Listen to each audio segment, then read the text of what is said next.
As we all know, this is a very special week if you are religious.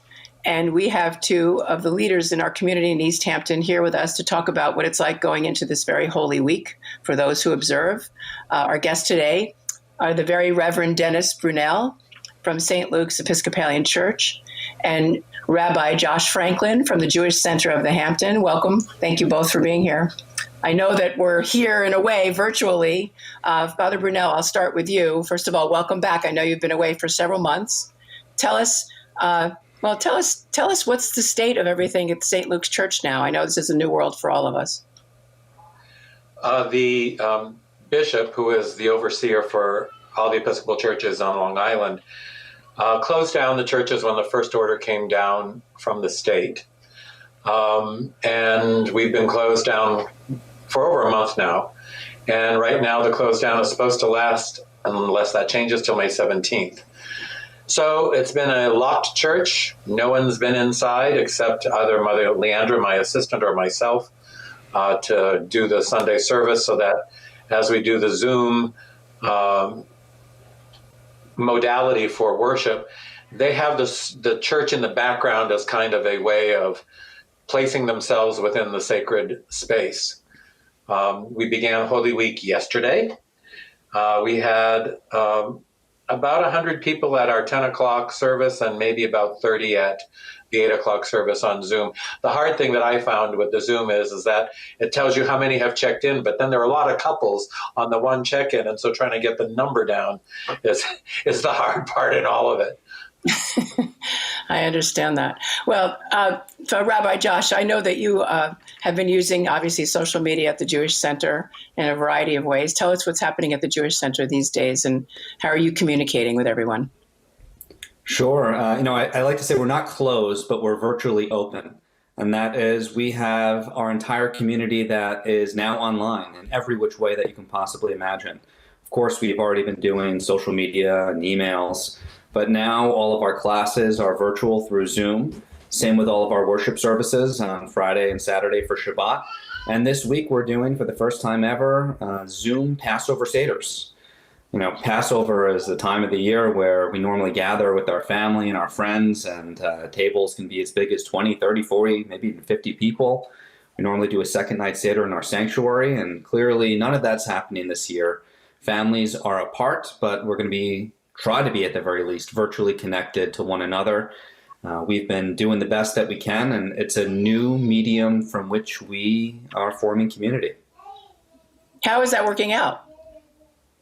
Are people enjoying it? It's different. I think right now the world, and I'm sure you'll see it in the Episcopalian Church as well, there's a need for spirituality right now amidst this crisis. And so one of the things that we've been finding is that virtually our numbers have gone up tremendously. And it's not just that we have a larger base to draw from because we're drawing virtually.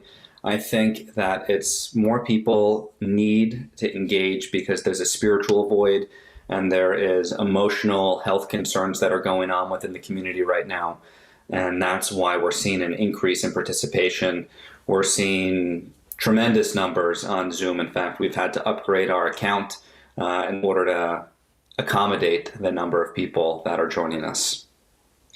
Father Brunelle, in terms of people who wanted to go to communion, obviously, or in confession, what do you say to them? It's so hard now.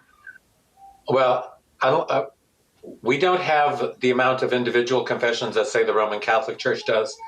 Within our service itself, we do have a confession, a general confession, and an absolution. So that's always part of our service, so that's not an issue. I can tell you that while I was up in New Hampshire on sabbatical, I had family members that were in the process of passing, and this had already started, and it ended up dealing with them over the phone. I know that a dear friend of mine who's a member of this parish, she passed, and I had to deal with family members over the telephone as they're going through this process of the matriarch dying and what do we do. And the reality of today's society is in one way, thank God for cremation. So that way a service can be postponed enough time so that when we can gather together in physical proximity, that is able to be done. I think if there's anything, and I'm sure Josh feels the same here, is that community has so involved that proximity of people being together and celebrating their faith together. Our Eucharistic service, the Passover meal, the Seder, the Shabbat, it all really entails us being together as a community to being able to uplift. And this presents a challenge to that physicality, to one of how we can be together over a medium such as this. I know that on Sunday, the number of emails that we received today about being able to do Palm Sunday and Passion Sunday for us, right, entails a procession, which entails waving the palms, not being able to do that. But yet the people's response back has been, thank you. It helped me get grounded again. This is the first Sunday in this week that we hear a Passion narrative. This year was Matthew. And part of that narrative has some glimmers of resurrection running through it, even as we're listening to the Passion story of Jesus. There are several times where the resurrection is hinted to. And so what I tried to do is use that, even in this hard time, even in this moment when things are so difficult, there's still hope for the future. There's still the possibility of new life. And that what this week is about is that no matter how hard the story is, there's always hope at the end. And I think that's going to be the struggle for any clergy in the Christian tradition, of how they convey that over a tool like this, which is God in some way. So that's, and I like the Seder meal being so important because you have people there. For us, communion is important, but we can't do it right now. We just Josh, can't. tell me. Go ahead. Yeah. No, I don't mean to cut it must be very frustrating, and yet this is something, right, that connects people. It is something, and we need that connection. It would be nice to do things in a different way, or the way that we know. I mean, in terms of sitting Shiva for people, Josh, and people passing, and what do you say to them? This is all uncharted territory, or at least I don't think anyone in recent memory can really figure this out. And I don't want to say we're making it up as we go along, but we're certainly trying to navigate the rules as we go along. Yeah. Funerals right now are being done only graveside. And on top of that, Shiva is more or less canceled. We don't want people traveling from place to place. Health, the community's health, is the number one priority right now. And unfortunately, that means Shiva has got to be delayed at the very least until after the virus passes.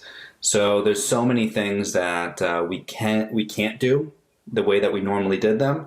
But most of the things we're figuring out how to best adapt so that we can still do them, albeit in a different way. You talked about Isaiah in one of your Zoom chats. I thought it was very interesting, Josh, about how many glasses of wine, too, you were saying for I don't know if you wanted to comment on that. Sure. I talked about Elijah. I'm sorry. I'm sorry. That's right. It was Elijah. So Elijah the prophet Isaiah. He's a regular part of the Passover experience. It was close. The tradition I'm the last Catholic here, so give me. Look, Elijah is important in the Christian tradition as well. But according to the Jewish tradition, Elijah is going to be the harbinger of the coming of the Messiah, but serves another role as well, which is Elijah brings good news to us each and every year. And one of the things that we do at a Passover Seder is we open the door to Elijah, and we leave a cup of wine out for Elijah to come be our guest at a Passover Seder. This year, we're pretty much closing off our doors to any guests, but we are hoping that Elijah does bring us some good news this year, because we all really do need good news amidst the time where when you turn on CNN, NBC, Fox News, whatever it is, whatever media outlet that you watch, good news is scarce and hard to come by. Or LTV. It's very I didn't want to go challenging. There, but sure. Yeah. No, it's rough. In terms of the actual services coming up this week, if you could each talk about what times you're doing things and what exactly is happening. Father Brunelle, you want to go? Well, our next service would be Monday, Thursday, Holy Thursday at 7:00 in the evening. We'll be doing our service via Zoom. The address can be found on our website, the link, I should say. And in that service, I've asked people to set aside a small bowl of water and a towel, a piece of bread, a cup of wine, and other foods that they might use at Easter time. And during the service, we'll have, instead of the washing of the feet, which is part of the Christian tradition based on John 13, we'll ask them to wash the hands at home. Then instead of the Eucharist, what I'll do is have an agape meal, as we would call it, where they would hold up their bread, and at that time I would say a blessing over the bread, and the same thing with the wine, and then whatever foods they want to use at Easter time, doing that same thing, a blessing over that food. On Good Friday at 12 noon, we'll have our service. Again, it'll be in the church, and Mother Leandra and myself will be sharing that service as we contemplate that moment. For us as Christians, that was extremely important. And then Easter Sunday morning at 8 o'clock and 10 o'clock, we'll have our Easter Sunday services with hymns, and unfortunately, no Easter egg hunt or any of the other stuff that's been part of the tradition here in the past. But we'll celebrate the best we can and get through this because there is new life yet to come. Great. Rabbi Josh, tell us what's going on. So on Wednesday night, we are having our first Passover Seder at 5 p.m. You can RSVP on our website, and then you'll receive a link from after you RSVP. We have a second night Seder on Thursday night, also at 5 p.m. We'll have a Passover service on Thursday morning at 10 a.m. And our typical Shabbat services are happening also via Zoom. Links are on our website, 6 p.m. on Friday night and 10 a.m. on Saturday morning. And you're still giving some lectures via Zoom as well, Josh, right? Yeah, for anyone who's interested, I do teach a class in the history of anti-Semitism. Reverend Brunelle and I actually taught a class last summer, and we're planning on teaching a class this summer together as well, though we haven't quite figured out the topic. And I hope it doesn't have to be on Zoom. I hope we can actually do it in person. But if need be, careful with Zoom. I'm sure we're going to teach it on Zoom. Yeah. Okay. Be careful. There's been Zoom bombing. You know that. Satan has went to Zoom sometimes, so be careful.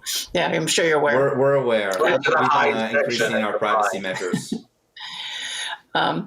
Before we go, I just want to give you each an opportunity to address the community, obviously, which is we need you. We need you. We need leadership, and we need spirituality. And I know, Father Brunelle, you talked a lot about gratitude, but just to give us some thoughts about how people stay strong in times this is really, I mean, we've been through a lot of things, obviously, but this is tough on every level for everybody. What do you say? I mean, I do talk about gratitude because I think that is, for me, at least in my life, has been a sense of hope. Paul in his scripture says, rejoice in everything. Again, I say rejoice. And that's kind of hard to do when you're in a hard situation like this, or when you're feeling isolated or filled with fear. But yet, if we allow the fear to take over, then we allow hope to die. And so my expression to people is look for those bright moments in a day, whether that's a sunrise or watching the flowers blossom, or it's hearing the birds chirp, or it's maybe someone has done something good for you. I mean, I look at the people that we're helping out with through our outreach programs still, the people that we telephone that aren't even members of our parish, but yet we know that there's a need. Those are hopeful moments. Those are what I would call resurrection moments. And each act of kindness that we do will help dissipate the despair and that lack of and it'll help get rid of that isolation that we feel. So my word to the community is keep your head held high and keep on giving thanks to God for the little things that you have and have been given to you, and then pass that on. Be kind to someone else. Yeah, I hear a lot about that, especially in the community in East Hampton, people leaving food anonymously at other doors that, if they're delivering for someone, and I've never talked to so many people in my life and right during this period of time, and just checking in on them. Rabbi Josh, what do you say to congregation, people who really need to remind everyone. I would remind everyone, it's obvious, I think, that we're going through a physical health crisis right now with the virus that is affecting so many people. But I would say that simultaneously, it's causing an emotional health crisis and a spiritual health crisis. And those are two things that often go overlooked. And our community out there, of course, stay safe, stay physically distanced from everyone, but stay socially connected to the people, to your community. And there's a couple ways that you can do that. Of course, now is the time to make all of the phone calls that you have put off for a long period of time in your life, connecting with people who you should have connected with long ago and reconciling with them and fixing relationships that might have been a little bit strained. But it's also the time to stay connected to community. And I think people are realizing that now more than ever. Community keeps us grounded. Community helps us during the most trying times in life. It'll help us through whatever personal crises we might be going through, and it'll certainly help us through the current crisis that we're seeing with the coronavirus. So continue to maintain the connections in your life that will strengthen your spirit, strengthen your soul, and make sure to be aware of your emotional and spiritual health in the midst of this virus. Thank you so much, Rabbi Josh from the Jewish Center of the Hamptons and Father Brunelle from St. Luke's Episcopal Church, both in East Hampton. We at LTV really appreciate you coming on and being with us today at Facts at 5. And thank you again, and wishing you the best. Thank you. We'll have Blessed information. Passover, Josh. Yes, and we'll have the information at the end of the show program. So we'll be saying, where everybody can zoom in and stream with you guys. So thank you again. God bless. Bye-bye. All right. Happy Passover.